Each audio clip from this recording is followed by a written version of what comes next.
call to order the Finance Committee meeting at 7:05 p.m. We have councilors participating in the chamber as well as remotely via Teams meeting. All votes will be a roll call vote. I will ask for a roll call to confirm attendance. Councilor Dumas? Councilor Tenera? Councilor Tenera is here. Council Irish is present, and remotely, Council Oram Council Oram is here. and Council Perlman. Councilor Perlman is also here. Thank you. We have one item on the agenda this evening, order number 20-100-8140. Transfer request in the amount of $80,000, which moves funds from PEG fund to IT equipment upgrades. I will begin by reading the letter from the mayor. Honorable President Ossing and councilors, I'm requesting a transfer from the PEG funds to the IT equipment line to cover the Acceler upgrades for various departments. These are necessary upgrades to customize the use for inspectional services and the Board of Health and enable additional department use of the Acceler platform as outlined in Mr. Gibbs' letter. I anticipate these upgrades to take place in the coming months, as well as all necessary training. This is an essential upgrade, and I expect all applicable departments to be using this software when the upgrades have been completed. Please do not hesitate to contact Mark Gibbs with any question. Arthur G. Vigent, Mayor. Good evening, Mr. Gibbs, Director Gibbs. Good evening. If you want to fill us in on the training process of the Acceler. Sure. So Acceler is basically our building and permitting software that we use. We've had in place for about 4 years or so. And what that software does is it combines multiple departments to work in collaboration with the same type of software. It's one of the downsides of the software is that it's spread thin across a bunch of departments, but you get that interlateral connection so all the different departments can communicate with each other. So for example, if the DPW is doing a driveway permit, then the building department knows about it and it gets attached to this and so on and so forth, where in the past other people don't know. Like the police department might not know there's a permit going on at this park here or something because they're all interconnected. That's how it works. The downside with that is that it's very programmable. So basically, when you start using the software, so like for example, when the building department started using the software, we went through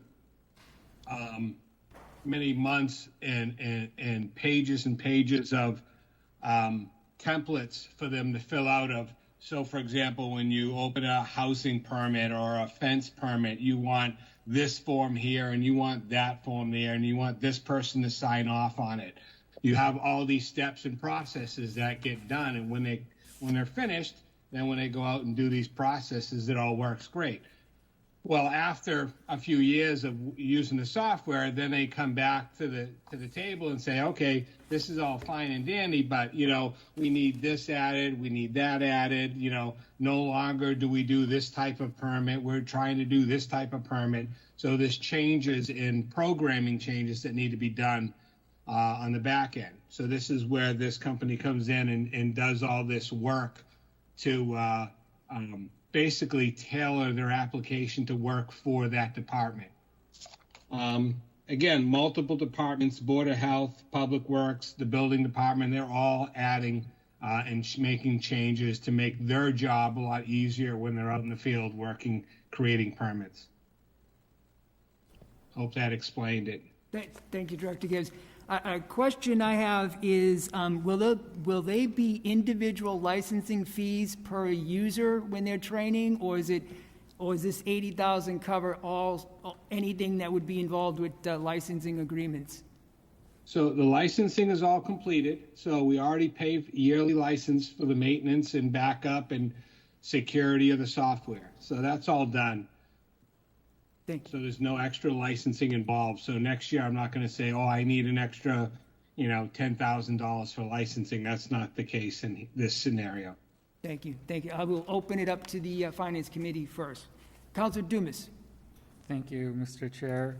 Just a quick question for you. That you said that you're requesting 80,000, and then it looks like there's 2 phases. Will there be additional monies that's needed for phase 2, or will this cover both phase 1 and 2? It will cover both phase 1 and Okay. phase 2. Thank you. Councilor Orem. Thank you, Mr. Chairman. I didn't know if the raise the hand process is working. I guess it is. Thank you. Couple questions. One is to Mr. Gibbs. Hi, Mark.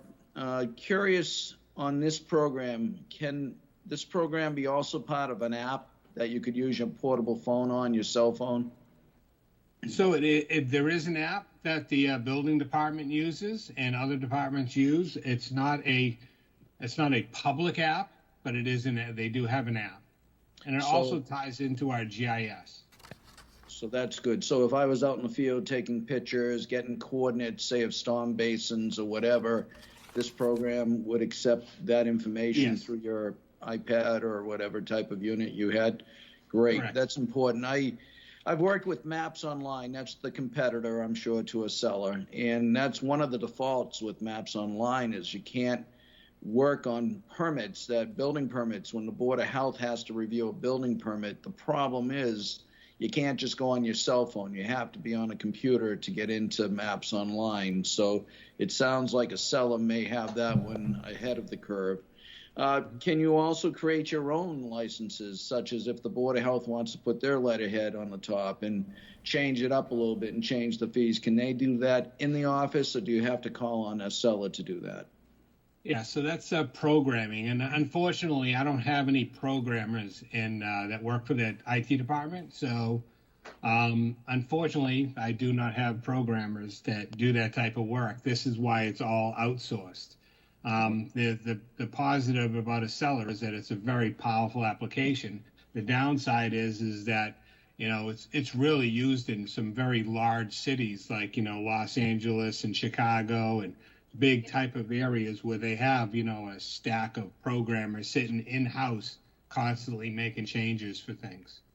Yeah, no, and understandable. I know when I had my training for Maps Online, they did allow us to make our own inspection forms, your own permits and so forth. And it wasn't that difficult. That's why I was hoping a seller may someday have a user-friendly type program that would allow for the city to just undertake changing things without having to pay a seller additional funds for programmers. So something I'd be interested in knowing. And every so often, Mark, I would ask you check the competitiveness of a seller versus Maps Online. I know down in the southern tier of Marlborough, quite a few people use Maps Online. And I'm not trying to sell that. It's just that a lot of builders come in. They love it because it's the same number they get issued, so it makes it a little easier. So every so often, I would ask that we compare it just to see if we're doing okay with the seller versus other companies. Sure. And that would make sense, I think, to maybe do every other year review of them to see if they can offer something more competitive or if they can allow training so that our internal people can program their own permits, inspection forms, and so forth. But I respect the need for this. It does, as you said, allows coordination between departments, so important. And just hope it's user-friendly to the customer who has to come in. Hopefully it's not too difficult for, say, the builder or the developer or anyone that the permittee for the Board of Health, that it would be easy. One other question, I'll leave it at that, and thank you, Mr. Chair, and that is, I find that these programs don't always allow for interaction with programs that allow you to pay online fees for your permits. Does this program have an online feature for paying for permits? It does. It's not configured and set up at this point in time. I mean, I think we looked at it a few years back when we got the product, and we were using a different online payer at that time, and we were working with a finance department. But now with the new head of finance, so we can look more into that. So.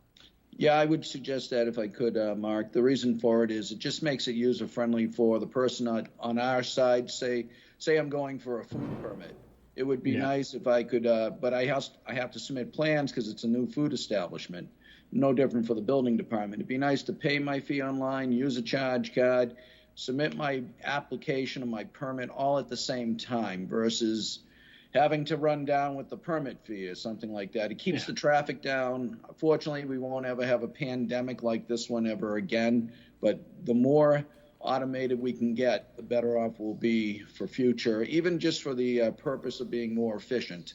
So thank you for bringing this to our attention. And Mr. Chair, if I may now on the financial part of this, if I could. Yes, Councilor Orm.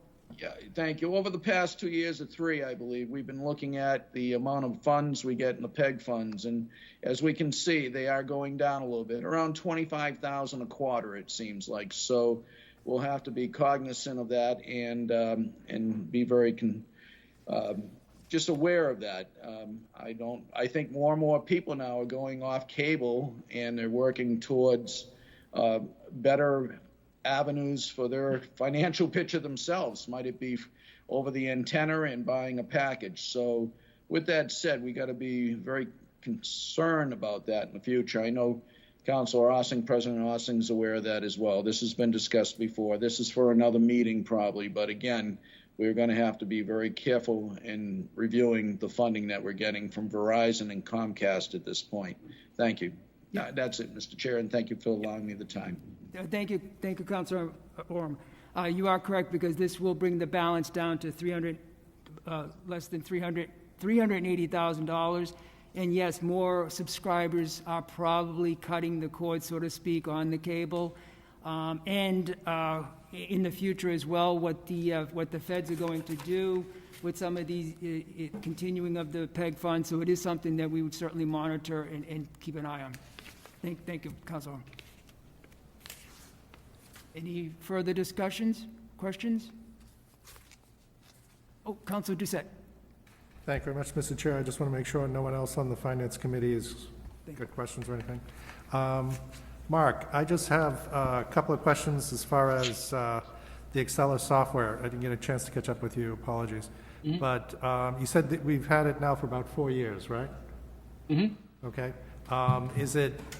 How is the pricing structure more or less like we pay for features, we pay licenses based on users, and then consulting services to do what's needed after that? Yeah, pretty much. That's how it is. Okay. And right now we're just paying maintenance and license fees annually?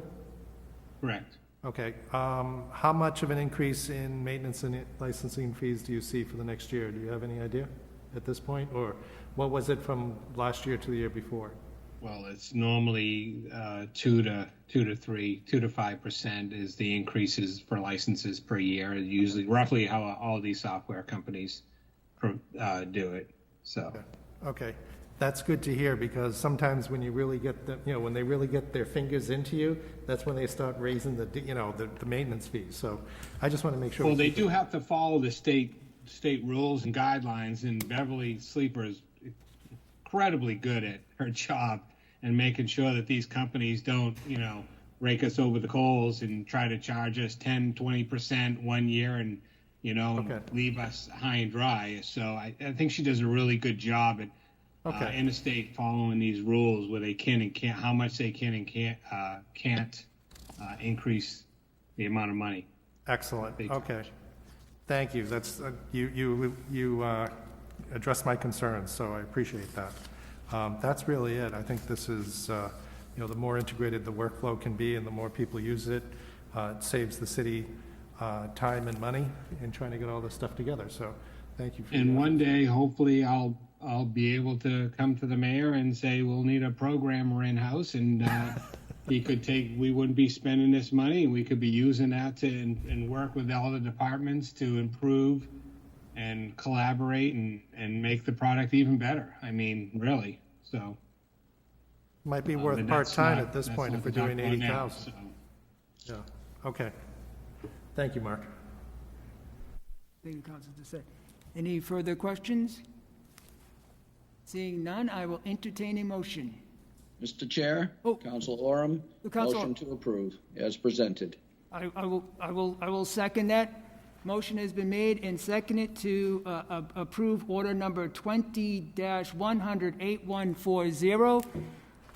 Transfer request in the amount of $80,000, which moves funds from PEG fund to IT equipment to fund upgrades for Acceler for various departments.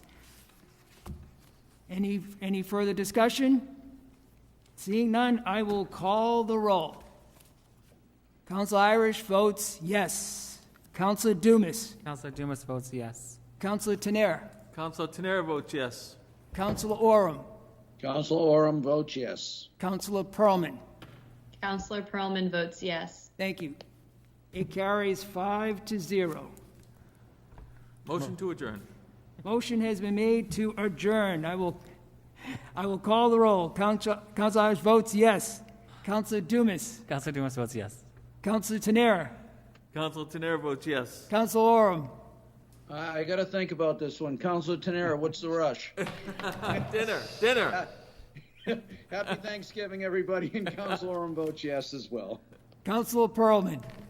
Counselor Pearlman votes yes. Thank you. We are adjourned at 7:21.